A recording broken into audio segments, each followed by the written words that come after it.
Choosing Home by ginnyrules27. Chapter 51. I'm so sorry if my voice sounds different, guys. I'm recovering from a horrible cough, but I wanted to get this out to you as soon as possible. Daniel leaned against the doorway of Evie's studio, smiling as he watched his daughter work hard at one of the wedding dresses she was making for Lady Mal's weddings. Oh yes, it was supposed to be a secret to only those in the know, but Daniel had stumbled across Evie working on one of the dresses, and she'd told him. It wasn't like he was going to blab to anyone after all. The only people he knew in Oridon were his daughter and her friends. Well, and Queen Snow. That had been an interesting meeting, considering the last time Daniel had seen Queen Snow, she'd been a 10-year-old girl and the love of his life was about to become her stepmother. Though it was clear that that time had not eliminated the kindness from Queen Snow's heart, as she'd welcomed him into the family with open arms. "You're Evie's father. Of course you'd be welcome," Snow said. "I would never ask Evie to choose between her family." "You really see Evie as family?" Daniel asked. "After everything her mother..." "Daniel," Snow said, her voice growing soft, "I will always wish I'd gotten to have a relationship with my stepmother, the way I'd gotten to have with my mother. That was my father's only wish, you know, that his daughter have a mother again. But through getting to know the kids from the Isle, it's become clear to me that sometimes evil isn't born. It's made. And I'm not going to be the reason more evil is created in the world. Besides, Evie's a dear and she adores Emma and Neil." "Yeah, that's going to take some getting used to," Daniel told her. "The fact that Evie's your stepsister, yet she's about the same age as your kids." "Oh, trust me, you get used to it," Snow chuckled before she seemed to sober up. "How have you been? With everything, I mean." "You mean still recovering from being Maleficent's hostage?" Daniel asked, his voice growing a bit hard at the mention of the former Mistress of Evil turned lizard. "I was going to be more tactful than that, but yes." Snow nodded. Daniel sighed. "Some days are better than others. I've recovered as much as I can physically, though some of my muscle loss may never return. Or at least that's what the doctors told me. It's... I shouldn't bore you with this. "Daniel, I wouldn't have asked if I didn't want to know," Snow said, gently taking his hand. "Like I said, you're family. And as Lady Mal likes to have it known, family means you're ruthless when someone hurts them, but loyal to them always. I'd like to be loyal to you." "I can't be in a room alone," Daniel whispered. "It was one of the ways Maleficent tried breaking me, keeping me trapped in her dungeons alone. The only time someone would come in would be when the goblins or Maleficent herself would torment me. One time, she brought in a young girl who looked almost like Evie, only without the blue hair, and..." Hey, you don't have to say any more," Snow said, gently cutting him off. In all fairness, she didn't want to hear what Maleficent had done to that poor girl. The only comfort, as cruel as it was the fact that it hadn't happened to Evie. Have you told this to your therapist?" While most of the therapists in Oridon had been reserved for the new VKs, Ben had been able to make it so that Daniel had a therapist at the ready. "I don't think he'd help." Daniel shook his head. "You never know," Snow told him. "I know we come from a different time, where therapy wasn't seen as something that would work. But from what Evie's told me, it's worked for the VKs who've come to Oridon." Daniel sighed. "Daniel, don't you think Evie would want you to give therapy an honest try?" Snow asked. "I'm not saying this to guilt you, but she was put through so much in order to try and make sure you survived, from what she's told me. Don't you owe it to her to try?" And so Daniel had. He wasn't going to lie.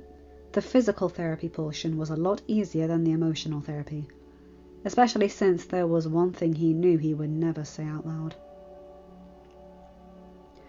He hated his wife for what she had done to their daughter. And yet, he still missed her. And that was the confusing part. How could she just ignore the fact that he hadn't been a prince, and that they'd been happy together? Or so he thought.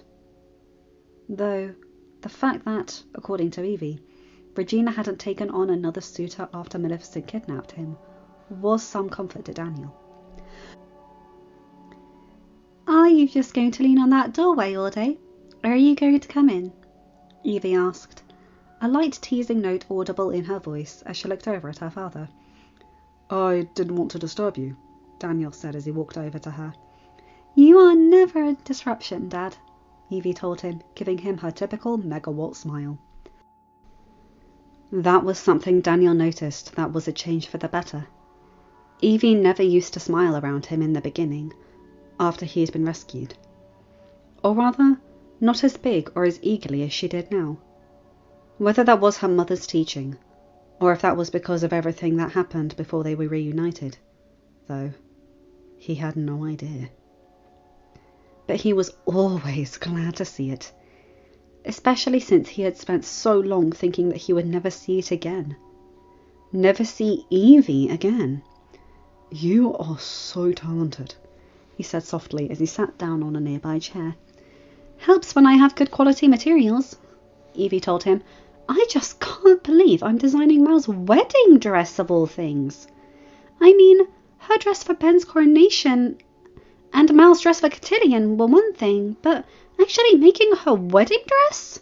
Dresses, from the sound of it, Daniel said. Shh, Evie said, but couldn't help but giggle slightly. Mal doesn't want the news potentially slipping out and getting to the press. Word gets out that she and Ben had a private wedding before their public one, and then people start theorizing why they'd want to have a private wedding. You mean other than the fact that it's entirely normal to want to have a wedding where they will have privacy? Daniel asked, smiling as he heard his daughter's laughter.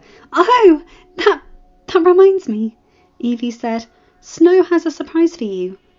It's coming close to yours and Mother's anniversary, and so she talked to Ben about getting you a chance to talk to Mother. Daniel froze as he heard that. While he loved his wife more than anything, the two of them able to get married in an old, dilapidated church they'd found on the Isle, before Frollo laid claim to it. An insistence of his wife in the event they had kids. He had to admit, he wasn't thrilled with how she had raised their daughter after his abduction. Yes, she had been forcing beauty routines onto Evie since practically birth, but Daniel had always been there to make sure Evie was well-rounded. To make sure she knew that she didn't need a prince, because love was the more important thing. The video feed is set up in the kitchen, at the table, Evie said, as if she didn't notice the pause. Would you like me to come with you, and be there with you? No, it's fine, Evie, Daniel told her. I appreciate it, though. Of course, Evie smiled, but let me know if you need anything.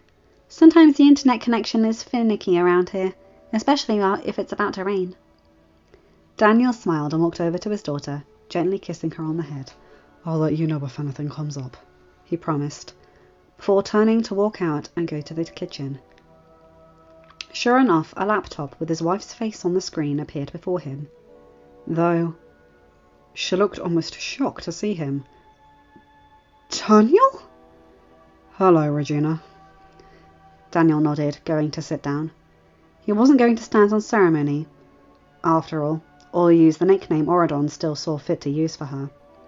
She was still his wife, after all. You look well.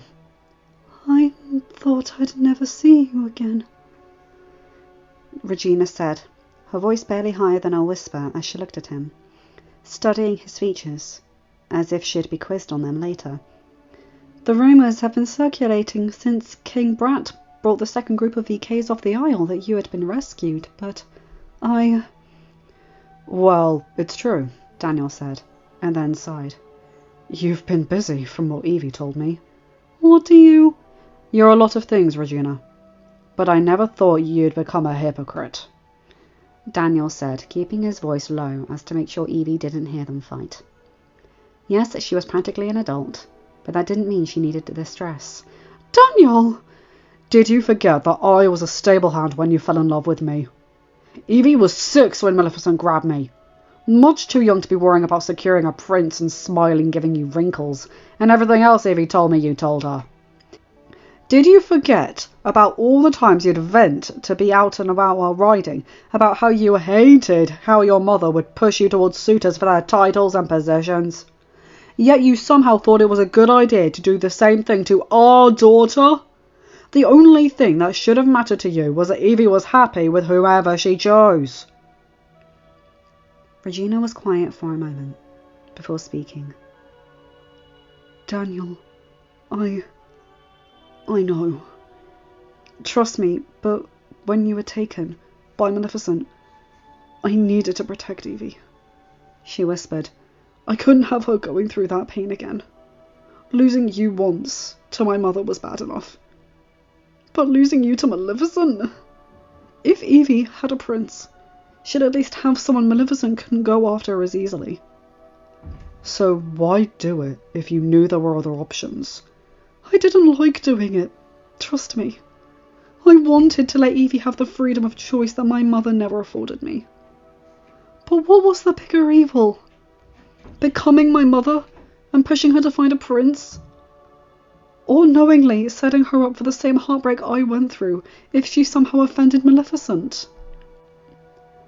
Heartbreak was a daily thing on the Isle, and I know I'm about to sound like someone from across the bridge, but if I could find some way to protect her from that... Daniel, trust me, the last thing I wanted to do was become my mother, but I needed to protect my daughter.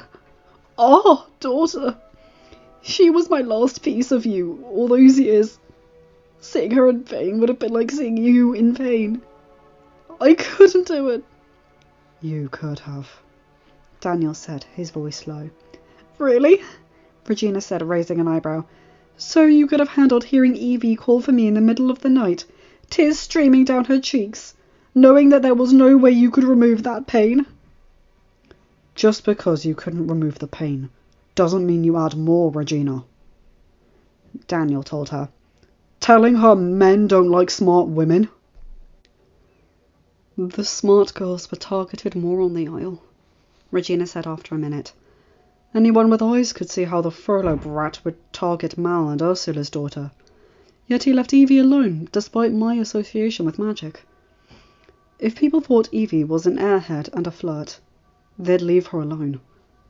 Well, with the exception of Gaston's twin boys, but I am almost certain they share a brain cell. Daniel snorted in amusement. Daniel, trust me. I was fine with being the bad guy. With being the villain in our daughter's story. If it meant it kept her from being in pain. Regina said, I'd take her hating me. If it meant her heart wouldn't go as black as mine. Daniel sighed. Regina, don't you think it kills me that I couldn't be there for you two? But to finally get the chance, after months of therapy, both physical and mental, to be there for Evie, and learn what you taught her? Is she happy? Regina asked after a minute. She is. Daniel nodded. She's making her name for herself her way. Not your way. Not my way. Regina, you should see some of her designs. The wedding dress she's making for Lady Mal alone. She's designing Mal's wedding dress? Regina asked, stunned. But they hate each other. I mean, yes, Mal protected her at King Brat's coronation, but still.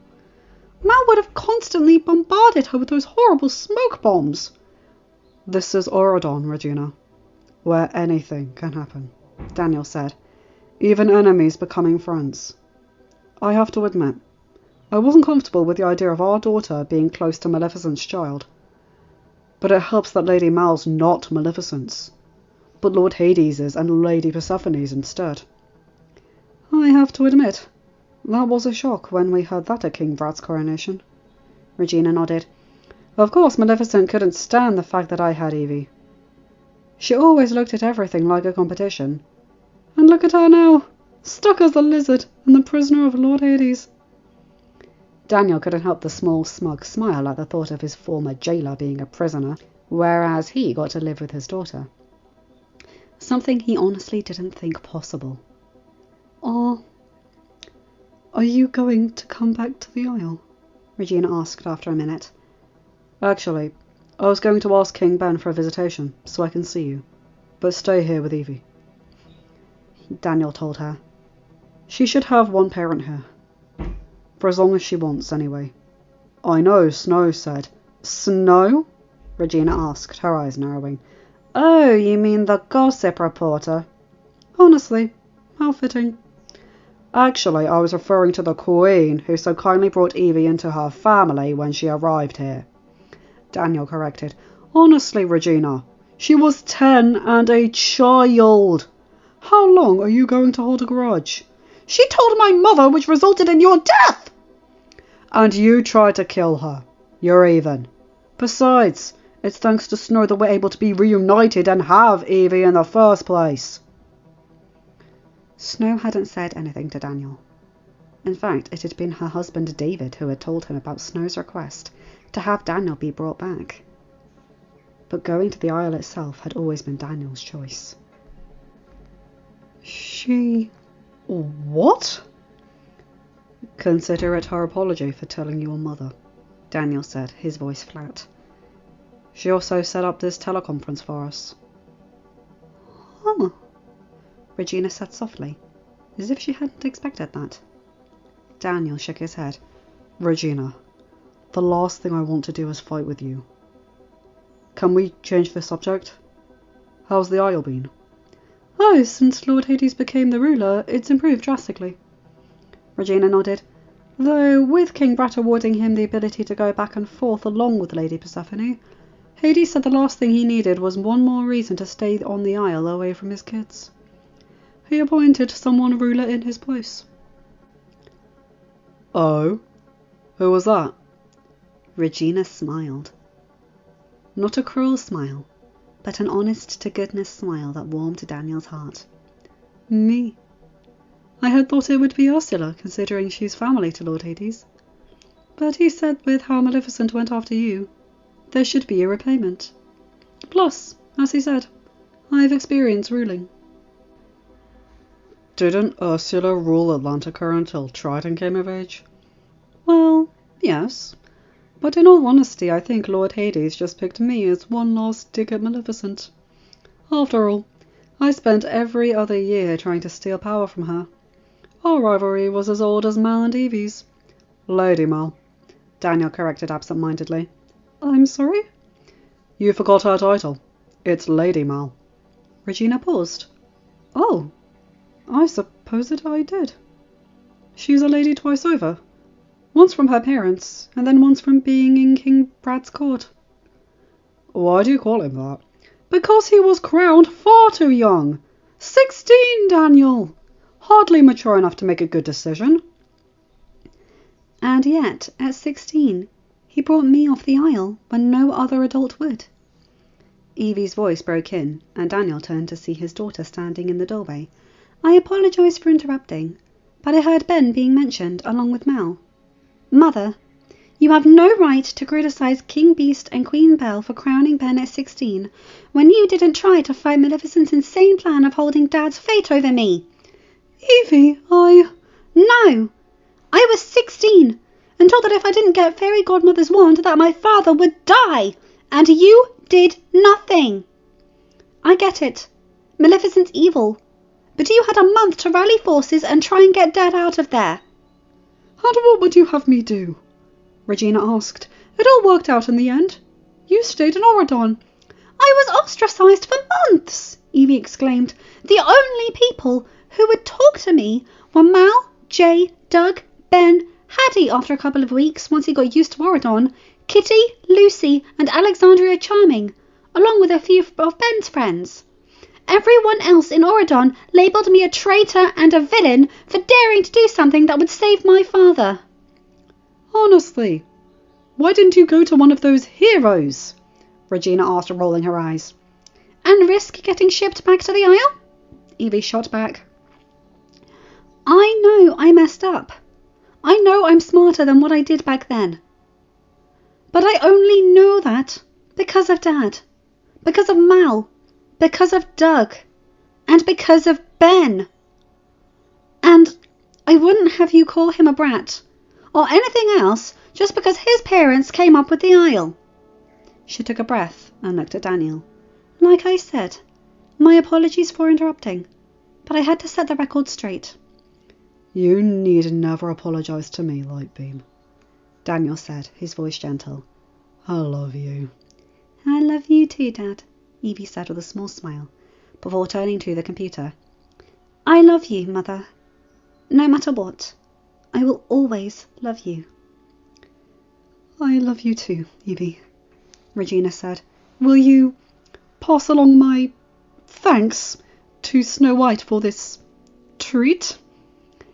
I'll even leave out the pauses and you spitting out her name as if it offended you, Evie said with a small chuckle. I've got to get back to work, Dad. That dress won't design itself. Hey, if you're at a stopping point, you want to go to the stables? I know a couple of horses that would love to have a ride, Daniel said with a small smile. I'd love that, Evie told him. The stables had been a must for Evie when she had bought her castle. Her father was a stable hand, and she would never forget those roots. Regina watched as Evie walked out of the kitchen. She truly is your daughter, isn't she? Never afraid of sweat and toil to make something a success. She's our daughter, Daniel said. She has used the lessons you gave her to network and build her businesses. She is one of the most diplomatic people I know, and she makes sure all her workers get treated fairly. Granted, it wasn't as if she had a lot of workers, but still. She is going to be okay, Daniel said, looking out the doorway. She could be so much more, though. Regina shook her head. But she doesn't have to be, Daniel told her. Not if it doesn't make her happy. His daughter's happiness would be the one thing he would move heavens and earth for if he had to. Daniel and Regina continued to talk, trying to keep the conversation civil in case Evie came back in, until finally they had to part. Daniel wasn't going to lie. Being able to talk to his wife again felt good. It felt like there was finally some closure, that he wasn't constantly wondering why when it came to how Regina opted to raise Evie when he was gone. It no longer hurt to still love his wife. Hey, Daniel said, poking his head into Evie's studio. You up for a ride with your old man?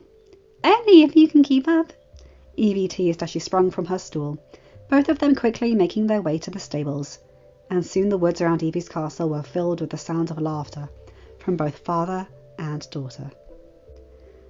End of chapter. Hi guys, hope you enjoyed that one. I'm sorry if my voice sounds strained and weird. I'm recovering from a horrible cough, but I wanted to get this out as soon as possible.